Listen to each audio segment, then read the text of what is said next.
More than $1.1 billion in headline contracts. Number 10, Tee Higgins. 4 years, $150 million, $28.75 million a year. Top 8 wide receiver money. Here's what that bought Cincinnati in 2025. 15 games, 59 catches, 846 yards, under 900 yards at top 8 price. To be fair, 11 of those 59 catches were touchdowns, a career high, and in the red zone he is still a monster. That counterpoint is real. So is the risk. He plays next to the highest paid receiver in football. He missed time twice last season with concussions, and Cincinnati now pays 2 witty out superstar money while the defense begs for help.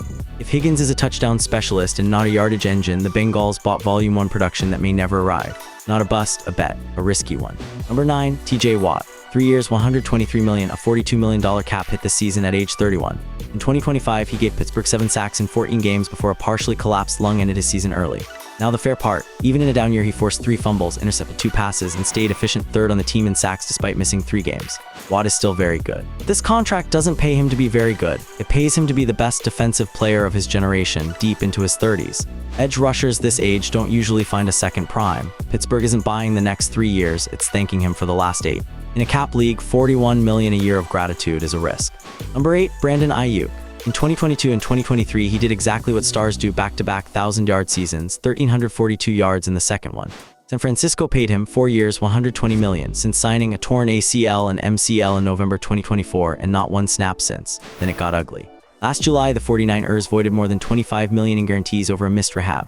Aiyuk says they lied. By December, he was on reserve left squad, off the roster entirely, and says he's done doing business with the team. The fair part, when healthy, he's a real number 1. Production was never the question. But today, one of football's biggest receiver contracts is attached to a player at open war with his own franchise. That's not overpaid. That's radioactive. Number 7, Micah Parsons. 4 years, $188 million, the biggest contract ever given to a defensive player, $120 million guaranteed. 14 games later, his season was over, torn ACL in December against Denver. So Green Bay committed the record, and so far it bought 12.5 sacks and a surgery.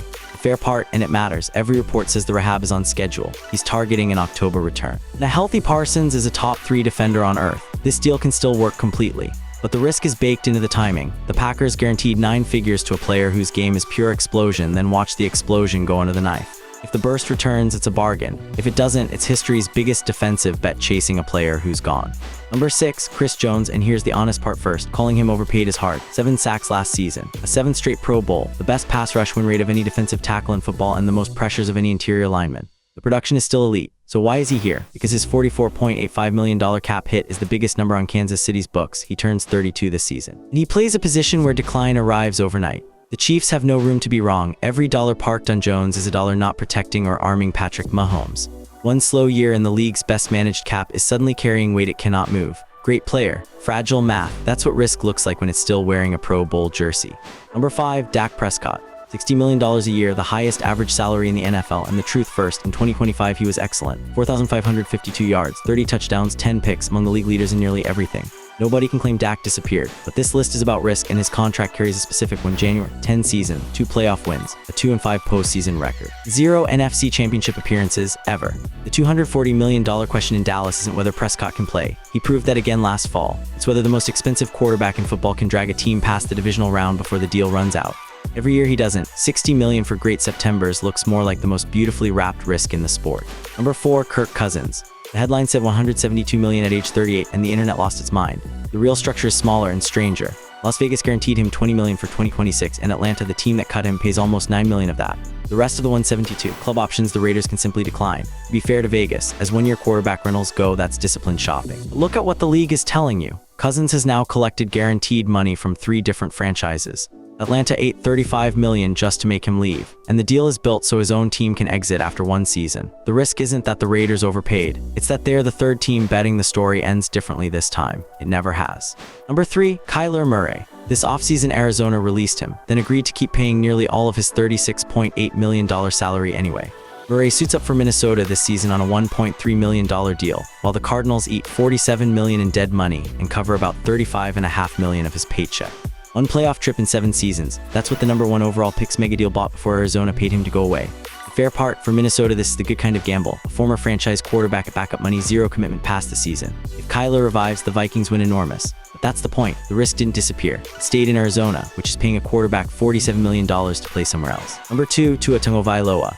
In March, Miami released him and set an NFL record doing it, $99.2 million in dead money, the largest cap charge for released player in league history. The Dolphins still owe him $54 million, offset only by the $1.2 million he'll make in Atlanta competing with Michael P. Enix. Sit with that spread. Miami pays $54 million for him to play somewhere else. Atlanta pays about $1 million to find out if he's still a starter. To be fair to Tua, the contract was never his mistake. He signed what Miami offered, and a playoff franchise clearly still thinks he's worth a look. This entry isn't about him. It's about the deal. Miami guaranteed the future to a quarterback whose availability it could never guarantee, and the bill arrived all at once. Number 1, Deshaun Watson. $230 million, every penny guaranteed. Still the only fully guaranteed mega contract in NFL history. Cleveland's return, 19 touchdown passes across 4 seasons, and an Achilles injury that erased his 2025 before it began.